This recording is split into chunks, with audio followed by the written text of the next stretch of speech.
Hey guys, कैसे हैं आप सभी लोग। Welcome back to my channel AG and I मांगा।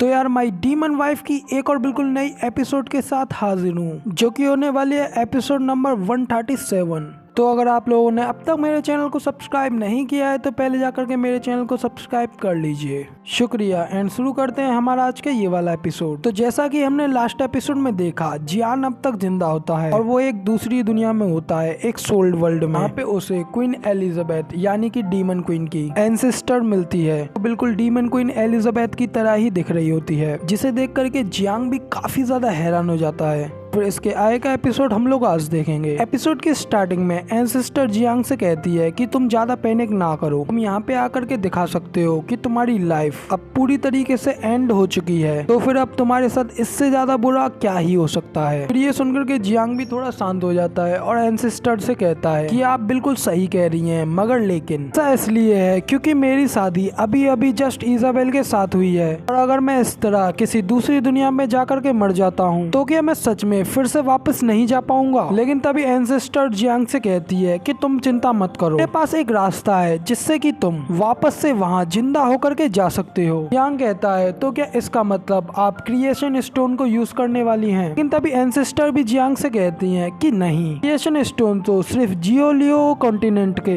लोगों और प्राणियों की उनकी शेप और उनकी लाइफ दे सकता है, मगर लेकिन आपको तो इस जियोलियो कॉन्टिनेंट पर क्वीन एलिजाबेथ ने तुम्हें सम्मन करके यहाँ पे बुलाया था। सिस्टर के इतना कहते ही जियान को एक और पीछे से आवाज आती है, जो कि कह रही होती है कि लेकिन अब तुम्हारी बॉडी का फ्लैश भी एग्यूस की वजह से राख में बदल गया है, और अब अगर तुम एक नई बॉडी बनाना चाहते हो तो तुम इस सब के लिए सिर्फ यंग मास्टर पर ही भरोसा कर सकते हो। कंचंग ये आवाज सुनकर के पीछे की ओर देखता है और अपने सामने प्रिंसिपल और बाई एम्ब्रे को देखता है, और जियांग कहता है कि इस टाइम बाई एम्ब्रे इतने ज्यादा इनफ श्योर नहीं है। क्या इसका मतलब बाई एम्ब्रे भी मर चुकी है? लेकिन आप प्रिंसिपल, आप यहाँ पे क्या कर रहे हैं? इसका मतलब कहीं ये तो नहीं कि आप दोनों ही यहाँ पर मर चुके हैं। लेकिन जियांग की ये बात सुनकर के प्रिंसिपल हंसने लगते हैं और जियांग के सिर पे हाथ फेरते हुए उससे कहते हैं कि तुम वाकई में इस सब के लिए काफी ज्यादा कैपेबल हो, और साथ ही तुम्हें तो यंग मास्टर की ब्लड लाइन भी विरासत में मिली है, और सच में ये काफी ज्यादा बड़ी बात है। लेकिन प्लीज मुझे माफ कर देना क्योंकि मैंने तुम लोगों का थोड़ा सा फायदा उठाया था।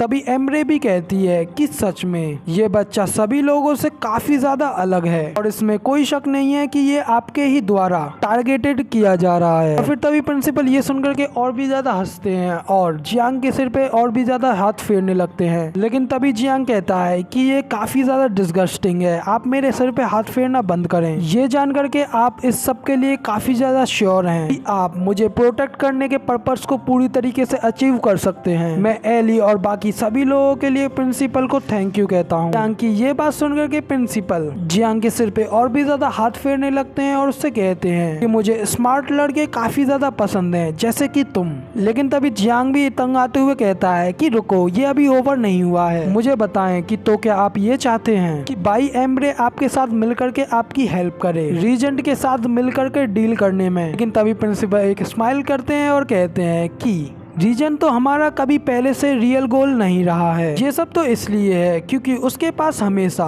अपने आप की लाइफ को प्रोटेक्ट करने के लिए हमेशा कुछ सामान रहता है, इसीलिए हम थोड़ा सावधान रहते हैं। अभी जियांग कहता है कि ठीक है, तो अब मैं ये समझा कि आप लोगों को कैप्टिव डेथ मेथड भी पसंद नहीं है, तो फिर इसका मतलब कि आप लोग मेरे पास इसलिए आए हैं क्योंकि जब मुझे इनहेरिटेज में यानी कि विरासत में यंग मास्टर की ब्लड लाइन मिली तो वो आपके लिए काफी ज्यादा यूजेबल वैल्यू है। लेकिन एग्जैक्टली मुझे सेवियर के रूप में चुनने का क्या रीजन है? फिर तभी जियांग की ये बात सुनकर के एंसेस्टर जियांग को बताने लगती है और कहती है कि सबसे पहले मैं आपको हमारे प्रोटोस के बारे में बताती हूँ, जिसके बाद नेक्स्ट सीन में वो बताने लगती हैं कि काफी टाइम पहले प्रोटोस ने कई सारी अलग अलग इंटेलिजेंट लाइफों को क्रिएट किया क्रिएशन स्टोन का यूज करते हुए। लेकिन इन सभी अलग अलग रेजेस के बीच में ह्यूमंस हमेशा से ही उनके मोस्ट लॉयल सर्वेंट्स रहे हैं, क्योंकि वो हमेशा से इन सभी रेजेस में सबसे ज्यादा स्मार्ट और इंटेलिजेंट रहे हैं। नेक्स्ट सीन में हमें एक शिप दिखाई जाती है जो कि एक माउंटेन की ओर जा रही होती है। वहीं पे उसके अंदर प्रिंसिपल को भी दिखाया जाता है जो कि अपने साथ कुछ लोगों को लेकर के उस शिप को अपनी पावर से आगे की ओर चला रहे होते हैं और एक गुफा के अंदर जा रहे होते हैं। तभी एंसेस्टर अपनी कहानी को फिर से कंटिन्यू करती है। वो कहती है कि ह्यूमंस हमेशा से ही इन सभी लिविंग बीइंग्स से डिफरेंट रहे हैं, इसीलिए प्रोटोस इन लोगों को अपने खाने के तौर पर मारना नहीं चाहता था, क्योंकि उन लोगों को सिर्फ क्रिएशन स्टोन की एनर्जी को एब्जॉर्ब करने से ही आगे जिंदा रहने की पावर मिलती थी। और ये क्रिएशन स्टोन यानी कि गॉड स्टोन सिर्फ प्रोटोस की लाइफ को चलाने में ही सपोर्ट नहीं करता था, ये हम लोगों को भी इनॉर्मस फॉर्जिंग कैपेबिलिटी देता था हमारी सिविलाइजेशन को डेवलप करने में। और क्योंकि ये गॉड स्टोन सिर्फ एंडलेस ही नहीं है, इसीलिए इनके यूज में एक्सप्लोजन काफी ज्यादा होने लगा, इसलिए इन सब में क्रिएशन स्टोन की काफी ज्यादा कमी होने लगी।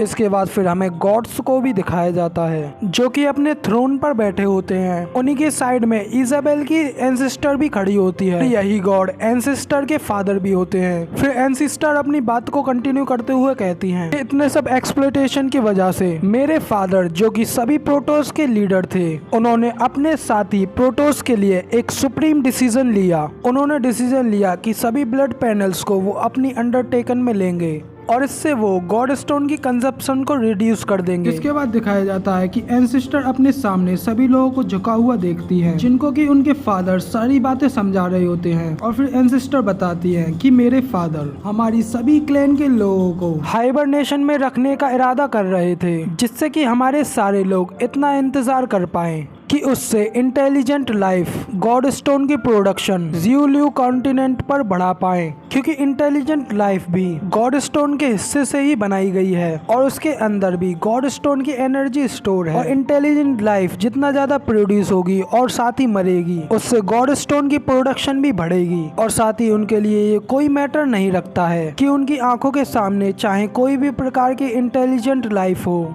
उन्हें उससे कोई फर्क नहीं पड़ता। ये सब आइज ऑफ प्रोटोस के सामने सिर्फ और सिर्फ फूड के तौर पर ही एग्जिस्टेंस रखते हैं। इस सब के बाद सभी लोगों को हाइबरनेशन में दिखाते हैं और यहीं पर हमारा एपिसोड भी कंप्लीट हो जाता है। अब अगर आप लोगों को हमारा ये वाला एपिसोड पसंद आया हो तो यार एक लाइक कर देना, साथ ही कमेंट में बताना कि आपको हमारा ये वाला एपिसोड कैसा लगा। और नेक्स्ट आने वाले एपिसोड को देखने के लिए इस चैनल को सब्सक्राइब जरूर से कर देना। जिसके बाद मैं मिलता हूँ आपसे अगली वीडियो में, तब तक के लिए टाटा बाय बाय, फिर मिलते हैं।